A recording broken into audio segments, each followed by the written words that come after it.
Saudara, tim SAR gabungan melanjutkan pencarian korban longsor Bandung Barat hari Rabu ini, meski cuaca hujan dengan intensitas sedang dan pandangan yang terbatas. Pencarian korban longsor Rabu pagi ini dilanjutkan dengan memerhatikan faktor keselamatan karena cuaca yang tidak bisa diprediksi. Tim SAR gabungan akan fokus mencari korban di sejumlah sektor yang telah ditentukan, termasuk lokasi yang menjadi permukiman padat dan berpotensi ada banyak korban. Selain itu, belasan alat berat serta anjing pelacak juga diterjunkan untuk mencari korban yang tertimbun material longsor. Kami tim SAR gabungan dibantu oleh Sementara itu, Saudara, Pemprov Jabar akan memberikan bantuan 10 juta rupiah bagi warga terdampak longsor Cisarua.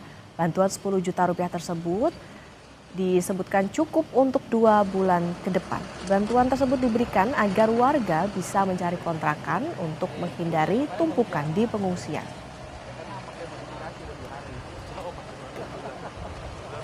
Daripada ngumpul, berebut toilet, mengalami stres, lebih baik mereka cari kontrakan atau tinggal di rumah keluarganya dan bekalnya kita cukupi untuk 2 bulan. Maka hitungannya 10 juta untuk biaya mereka 2 bulan. Walaupun kalau ukuran di sini 10 juta itu bisa untuk 4 bulan. Karena kan rata-rata tukang nyangkul di daerah ini kan paling 30 gitu loh. Jadi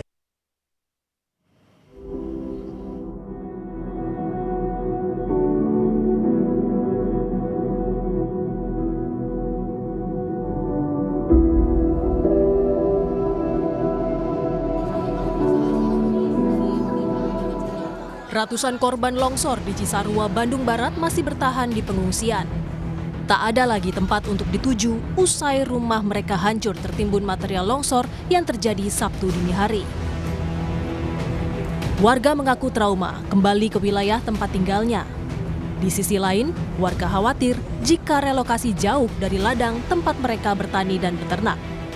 Kalau bisa sih mau relokasi kemana? Karena kan kalau direlokasi kemana gitu, nanti pencaharian dari mana? Kan semua di situ penghasilannya dari kebun, bertani gitu. Untuk relokasi sih, kalau bisa mah nggak direlokasi. Tapi takut juga kalau tinggal di situ gitu. Relokasinya mungkin di tempat yang aman, tapi juga bisa ada mata pencaharian. Iya, ya? Kalau gitu mungkin itu harapannya. Kalau Pemkab Bandung Barat tengah melakukan pemetaan kawasan yang nantinya dijadikan hunian warga. Untuk relokasi masih menunggu kajian Badan Geologi. Sementara lokasi longsor nantinya akan dialihfungsikan menjadi hutan. Untuk dikembalikan di situ, itu sudah kesepakatan dan kemarin arahan dari Pak Gubernur juga itu ke depannya mau dijadikan sebagai hutan ya. Ya, tidak boleh dipakai lagi untuk perumahan ya, tidak boleh karena itu sudah ya sangat membahayakan kalau dibuatkan di situ lagi. Kita mencari lokasi yang tadi kalau kata geologi sekitar Kecamatan Cisarua ini ya pasti Langu. Iya di sekitar sini di sekitar. Longsor menerjang Pasir Langu Cisarua, Bandung Barat Sabtu dini hari.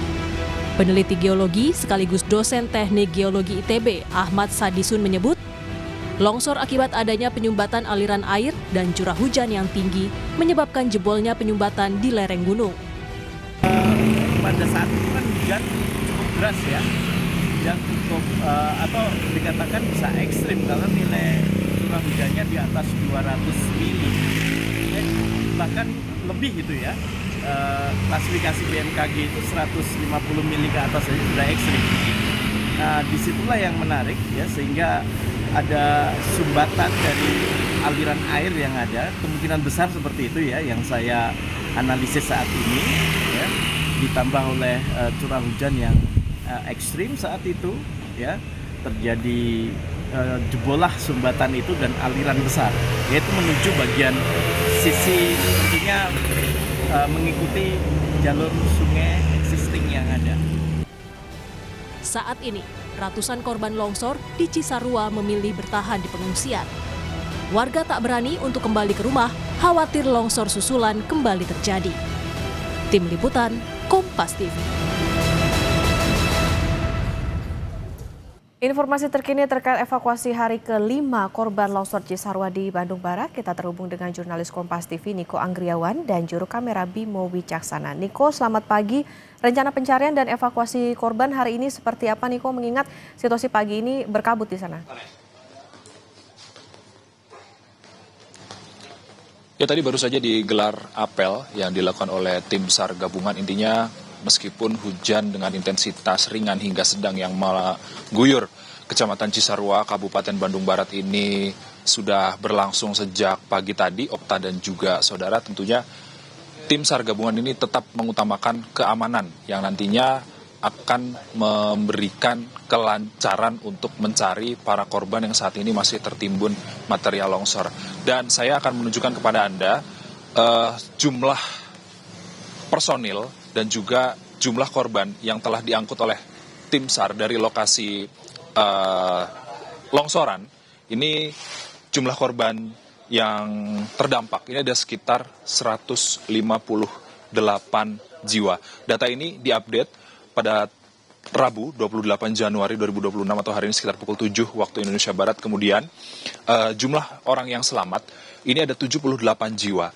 Kemudian ada jumlah kantong jenazah atau body pack yang sudah diangkut oleh tim SAR gabungan dari titik longsoran. Ini ada jumlahnya ada 48 kantong jenazah.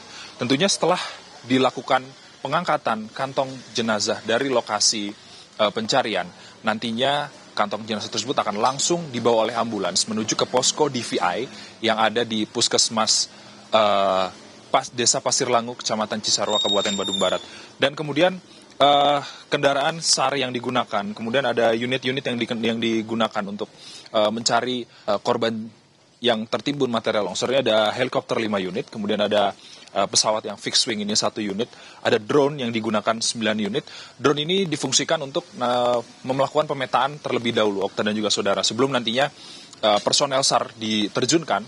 Awalnya tim SAR gabungan akan menerjunkan drone terlebih dahulu untuk memetakan situasi di lokasi longsoran dan juga untuk memastikan keamanan di tempat kejadian perkara. Dan kemudian alat berat yang menjadi fokus dalam pencarian hari ini, alat berat ada sekitar 15 unit, mulai baik itu dari tonase kecil maupun tonase besar.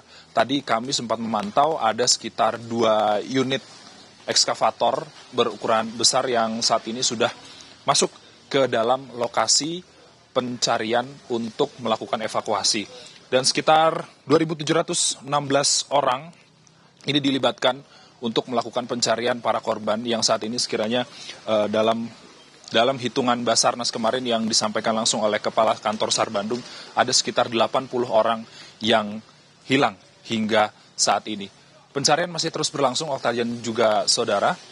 Meskipun kabut dengan jarak pandang kurang lebih 50 meter, ini tidak menyurutkan semangat daripada petugas search and rescue yang saat ini sudah mulai memasuki tempat untuk mencari para korban. Ada beberapa sektor yang diutamakan, ada 5 sektor saat ini, baik itu A1, A2, kemudian ada B1, ada B2, kemudian ada A3, yang ini tempat-tempat tersebut merupakan yang diduga menjadi tempat permukiman padat dan berpotensi ditemukan banyak korban jiwa yang tertimbun material longsor di lokasi tersebut.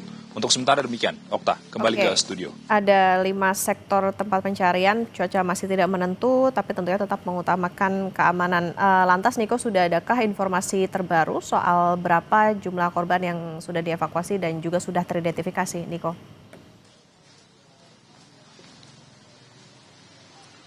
Kalau melihat dari data yang disampaikan oleh Kepala Kantor SAR Bandung, kemarin disampaikan pada pukul 17 waktu Indonesia Barat, ada sekitar 27 orang yang teridentifikasi. Sementara kalau misalnya kita melihat data yang ada di sini, Okta dan juga saudara, jumlah kantong yang ditemukan oleh tim SAR gabungan sejak hari pertama pencarian ini ada 48 kantong jenazah.